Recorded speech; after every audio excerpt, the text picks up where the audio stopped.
ഇന്നത്തെ വാർഷികാഘോഷ പരിപാടി ഉദ്ഘാടനം ചെയ്യാനെത്തിയ മുണ്ടത്തിക്കോട് പള്ളി വികാരി ഫ്രാങ്കോ പുത്തിയച്ച, nursery HM Jio sister, PTA president Anoop, vice president Jimsy John,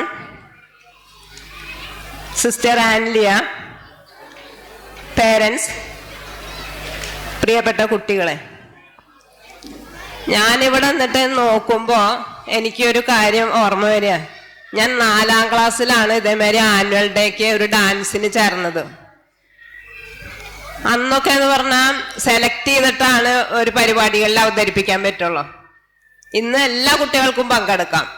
അപ്പൊ ഇവിടെ നോക്കുമ്പോൾ പേരൻസിനെ മാത്രം കാണുന്നത്. ഇന്നലെ ഇവിടെ സ്കൂളിലത്തെ ആനുവൽ ഡേ ആയിരുന്നു. അപ്പൊ ഈ നഴ്സറി സ്കൂളിലത്തെ ചേച്ചിമാരാന്ന് തോന്നുന്നുണ്ട് ഇവര് കുറച്ച് പേര് ഇവിടെ ഇരിക്കുന്നത്. ബാക്കിയുള്ളവരൊക്കെ എവിടെയാ? അവരൊക്കെ ഡ്രസ്സിങ്ങിലാണ് അല്ലേ, മേക്കപ്പിലാണ്, ആരെയും കാണാനില്ല. പക്ഷെ ഞാനന്ന് ആ ഡാൻസ് കളിക്കുമ്പോ എല്ലാവരും ഇവിടെ കുട്ടികളാണ്, ഫ്രണ്ടിലൊക്കെ എല്ലാം കുട്ടികളാണ്. എൻ്റെ അമ്മയും അപ്പച്ചനൊന്നും ആ ഡാൻസ് കാണാനായിട്ട് വന്നിട്ടില്ല. ഇപ്പൊ ഒരു കുട്ടികളെ ഡാൻസ് കളിക്കുമ്പോ എല്ലാവരും മൊബൈലും പിടിച്ച ഫോട്ടോ എടുക്കുന്നുണ്ട്. അന്ന് ഫോട്ടോയും കിട്ടില്ല, ചിലപ്പോ ഒരു ഫോട്ടോ കിട്ടുക. അപ്പോ നമുക്ക് സന്തോഷമുണ്ട്. ഇപ്പൊ ആ കാലങ്ങളൊക്കെ മാറി, അതിൽ വന്നതിന് സന്തോഷമുണ്ട്. എന്നാലും 2 വാക്ക് സംസാരിക്കണല്ലോ.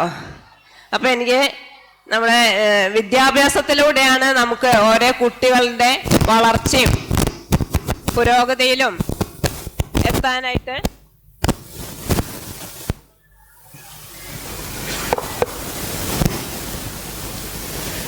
കുട്ടിയുടെ വളർച്ചയും പുരോഗതിയും അതുമായൊക്കെ വളർന്നു വരുന്ന ഒരു പ്രധാനപ്പെട്ട ഘടകമാണ് വിദ്യാഭ്യാസം. ഇപ്പോ നമ്മളെ നഴ്സറി സ്കൂളല്ല, അംഗൻവാടി തൊട്ട് കുട്ടികൾ വരുന്നുണ്ട് അല്ലേ. 3 വയസ്സായി ഉണ്ടാവില്ല. ആ കുട്ടികൾക്ക് ചോറുണ്ണാൻ അറിയില്ല, ഉറങ്ങണത് എപ്പോഴാന്നറിയില്ല, സംസാരിച്ചിട്ട് പോലും ഉണ്ടാവില്ല, കൃത്യമായിട്ട് സംസാരിക്കാൻ പോലും അറിയണ്ടാവില്ല.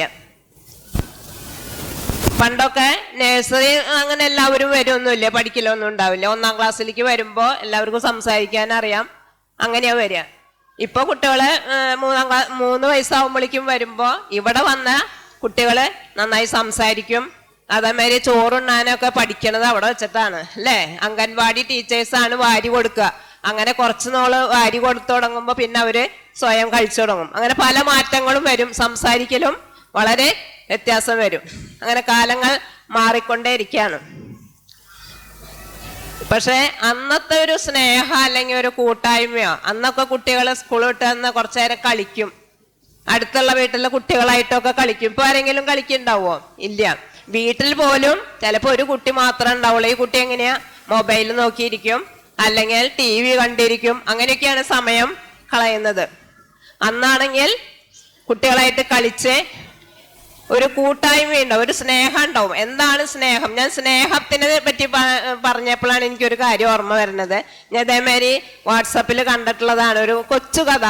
എന്തായാലും എല്ലാവരും പരിപാടി കാണാനാണ് ഇരിക്കുന്നത്. ഞാൻ നടന്നു വരുമ്പോ ഒരു കുട്ടി എന്നോട് ചോദിച്ചു, ചേച്ചി എവിടേക്കാന്ന് ചോദിച്ചു.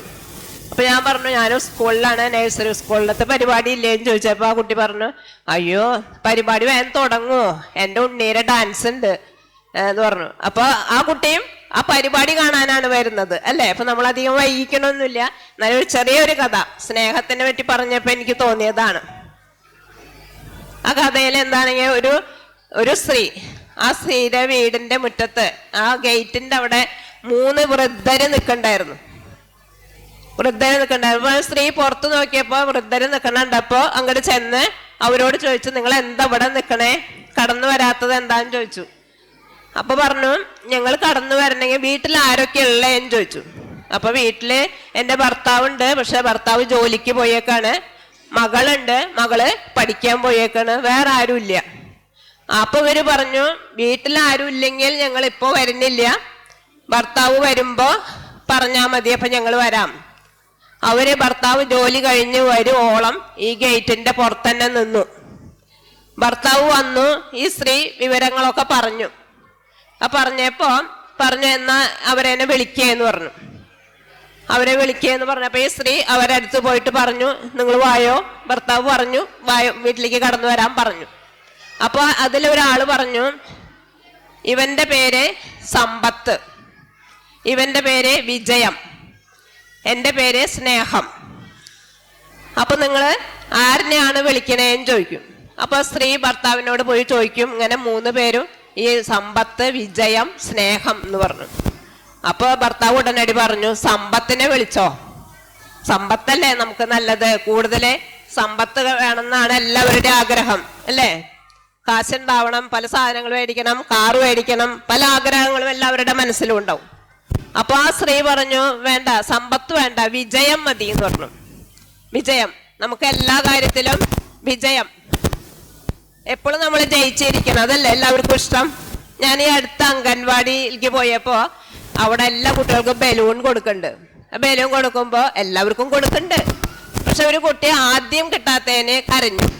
അപ്പൊ ഞാൻ പറഞ്ഞു, മോനെ ബലൂൺ തരാം എന്ന് പറഞ്ഞപ്പോ അപ്പോഴേക്കും പിണങ്ങി കരച്ചിലായി അങ്ങോട്ട് മാറിക്കാണ്. അപ്പൊ ഏത് കുട്ടികളായാലും വലിയവരായാലും വിജയം, ഞാൻ ജയിക്കണം, എനിക്ക് ഏറ്റവും ആദ്യം കിട്ടണം, അങ്ങനെയാണ് ആഗ്രഹിക്കുക. അപ്പൊ ആ സ്ത്രീ പറഞ്ഞപ്പോ അതിന്റെ മകള് പറഞ്ഞു, വേണ്ട, നമുക്ക് സ്നേഹം മതി, സ്നേഹത്തിനെ വിളിച്ചാൽ മതി എന്ന് പറഞ്ഞു. അപ്പൊ അച്ഛനമ്മ അത് കേട്ട് സ്നേഹത്തിനെ വിളിച്ചു. അപ്പൊ സ്ത്രീ അവിടെ പോയിട്ട് സ്നേഹം വായോ എന്ന് പറഞ്ഞപ്പോ ആ സ്നേഹത്തിന്റെ കൂടെ അവര് മുന്ന് പറഞ്ഞത് ഓരോരുത്തരെ വിളിക്കാന്നാണല്ലോ, പക്ഷെ സ്നേഹത്തിനെ വിളിച്ചപ്പോ ആ സമ്പത്തും വിജയവും കൂടെ പോന്നു. അപ്പൊ ഈ സ്ത്രീ ചോദിച്ച, എന്താ ഞാൻ സ്നേഹത്തിനെ മാത്രല്ലേ വിളിച്ചത്, സമ്പത്തും വിജയം എന്താ വരണേന്ന് ചോദിച്ചു. അപ്പൊ പറഞ്ഞു, സ്നേഹം ഉണ്ടെങ്കിൽ സമ്പത്തും വിജയവും കൂടെ ഉണ്ടെന്ന്. അപ്പോ എന്തായാലും സന്ദേശം മനസ്സിലായില്ലേ? സ്നേഹമാണ് നമുക്ക് ഏറ്റവും വലുത്. സ്നേഹം കഴിഞ്ഞിട്ടേ ബാക്കി എല്ലാതുള്ളൂ. സ്നേഹം ഉണ്ടെങ്കിൽ തന്നെ എല്ലാം ശരിയാവും. ഇന്ന് ഇവിടെ ഈ നഴ്സറി സ്കൂളിൽ ഇത്രയും പരിപാടികൾ അറേഞ്ച് ചെയ്യണമെങ്കിൽ ഇതിലെ PTA പ്രസിഡന്റ് അതിന് മുൻകൈ എടുത്തിട്ടുണ്ടാവും. അതേമാതിരി പാരൻസും എല്ലാവരും ഈ പരിപാടിക്ക് നല്ല ക്രോഡീകരണം ഉണ്ടായിട്ടുണ്ടാവും, കൂട്ടായ്മ ഉണ്ടായിട്ടാണ് ഈ പരിപാടി നടത്തുന്നത്. അപ്പോൾ ഞാനിവിടെ കുട്ടികളില്ല എന്നുള്ളത് അവരെല്ലാം അറിയേണ്ടത്, പാരൻസ് തന്നെയാണ് ഈ സംഭവം അറിയേണ്ടത്. അവരാണ് കുട്ടികളെ നല്ല രീതിയിൽ പറഞ്ഞു കൊടുക്കേണ്ടതും അത് കഴിഞ്ഞാൽ സ്കൂളിൽ വന്നിട്ട് അവിടെ നിന്നും പഠിക്കണത്. ഈ ഒരു സന്ദേശം ഞാൻ ഈ ഒരു സമയത്ത് പറഞ്ഞു എന്ന് മാത്രം. എന്തായാലും ഈ വിദ്യാലയത്തില് ഇനിയും അനേകം കുട്ടികള് നല്ല മാതൃകയുള്ള കുട്ടികളായി വളരട്ടെ എന്ന് ആശംസിച്ചുകൊണ്ട് നിർത്തുന്നു. നന്ദി, നമസ്കാരം.